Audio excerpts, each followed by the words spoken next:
Okay, we are back. I'm very happy to have on the Goldstein on Gelt show Liora Bowers, who is the Director of Policy Analysis at the Taub Center here in Jerusalem. Liora, a real pleasure to have you. Thanks so much for having me on your show. So I know that the Taub Center covers a huge amount of policy questions, but one of the big issues that we talk about a lot on the Goldstein on Gelt show is how can people retire in Israel? And there's the old joke that how do you make $1 million in Israel? And the punchline was, we'll come with $2 million. But I don't think that's true anymore. How does Israel really compare with other countries when it comes to retirement? Well, first of all, we're talking about a smaller population of retirees in general. About 11% of the Israeli population in Israel is over age 65, relative to about 16% in other developed countries. So we're already starting with a younger population, and that contributes to more people in society working and able to support the elderly population. But I would say another key distinction for Israel is that here, those in retirement depend much more on their own private sources of income, whether it's private pensions or income from work, while in most other developed countries, there's a bigger emphasis on government support for those in retirement.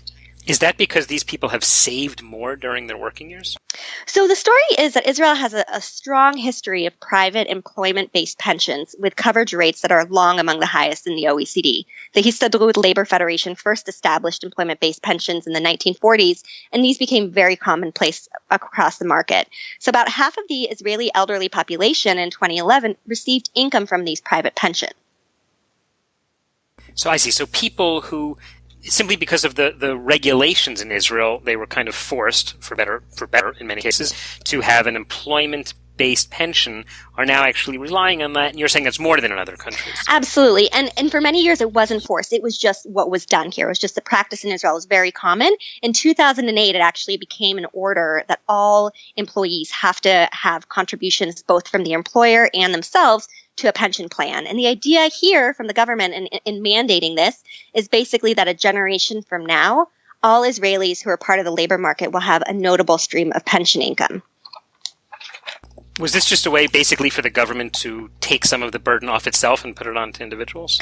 To some extent. I think it was really a matter of retirement government policy of saying, do we want to be a government that, supports the elderly like some European countries through very high social security type payments, or do we want to build on the existing system, which already included a lot of high prevalence of occupational pensions, and really go in that way? And the government went on that. And so in our system, we do have a very, very high rate of private pensions, but it means that some people are left out of the system. About 1 in 5 Israelis who are in retirement lived under the poverty line, which is a very, very high rate, and about double that in the OECD.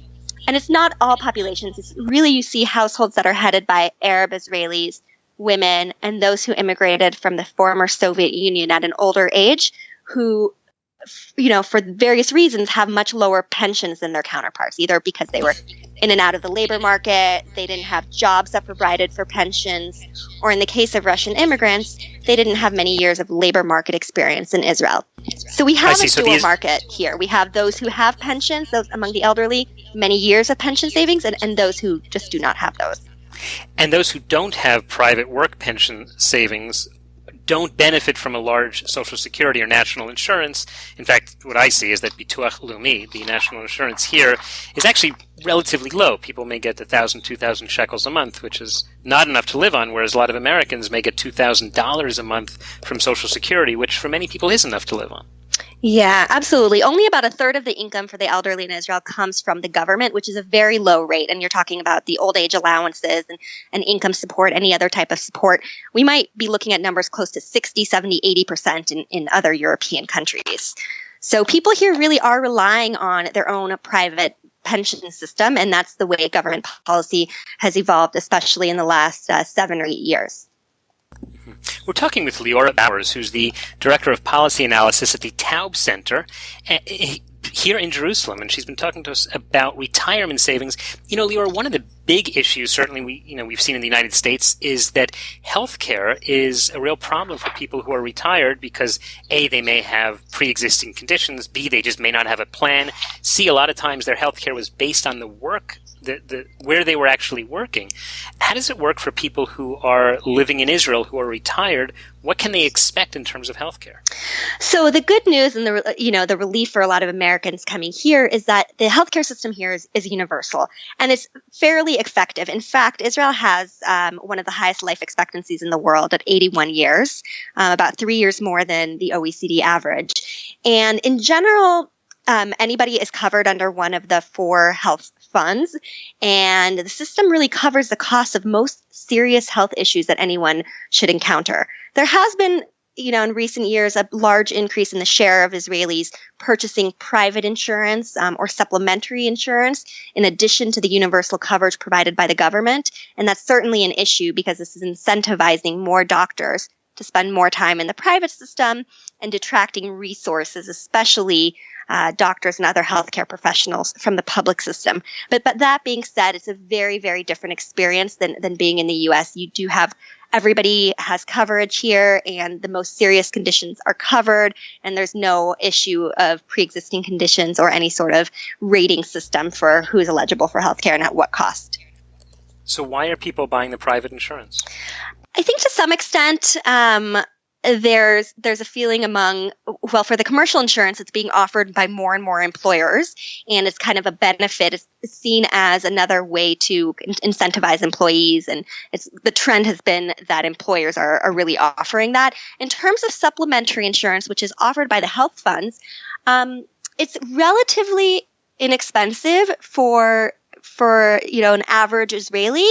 And I think that there's definitely a feeling of risk aversion, particularly when it comes to a case of what if you need a particular surgery, and more it's the issues of elective or non-emergency procedures.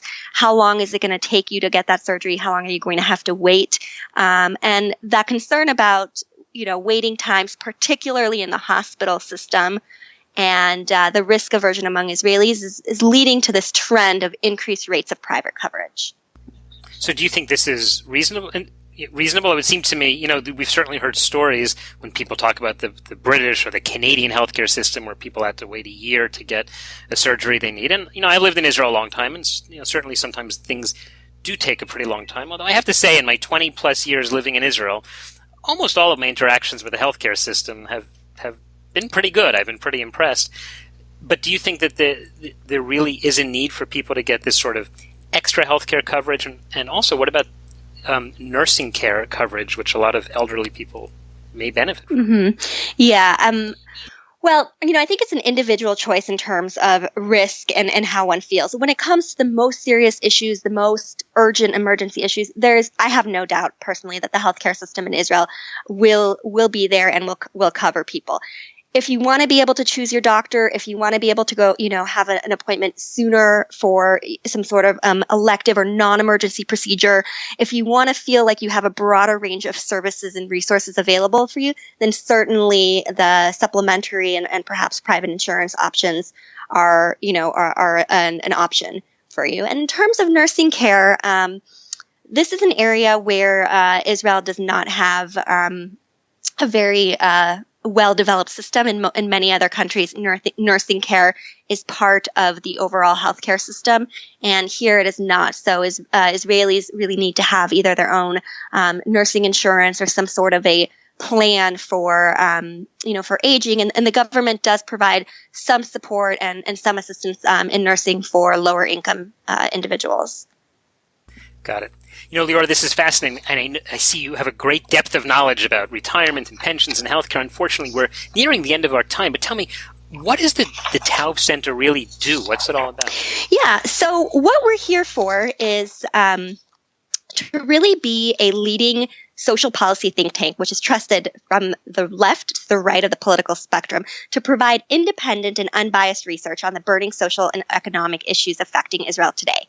We produce research in the areas of health, welfare, labor markets, education, and economics, and we target policymakers, whether that's Knesset members, government ministries, and municipal leaders, because we believe most of policies are based in data-driven research. So we invite you to take a look at our materials. All of our materials are available for free on our website. Our funding comes from private, nonpartisan individuals and foundations who really believe in higher quality policymaking in Israel. And thus, all of our materials are accessible to the public. We try to write in a way that the general audience can understand. And we really encourage you to follow us on Facebook and Twitter and really stay up to date with our most recent research as it affects Israel's social and economic well-being. Okay, so we will put a link to your Facebook and your Twitter page. Is there a website? And there's a website, absolutely. Okay, tell us that link. That's www.taubcenter.org.il. Okay, we'll put a link to that. Also, all of that at the show notes of today's show at goldsteinongelt.com. Liora Bowers, thanks so much for your time. Thank you so much, You've been Doug. listening to the Goldstein on Gelt Show with money maven Doug Goldstein. Doug's weekly radio show is heard around the world, but if you miss it, you can download the podcast at www.goldsteinongelt.com. The Goldstein on Gelt Show gives you up-to-date financial ideas so you can get on the path to financial freedom. If you'd like your questions answered on the air or off, send Doug an email to doug@profile-financial.com. It's your money for your future, so join Doug every week to build your wealth on the Goldstein on Gelt Show.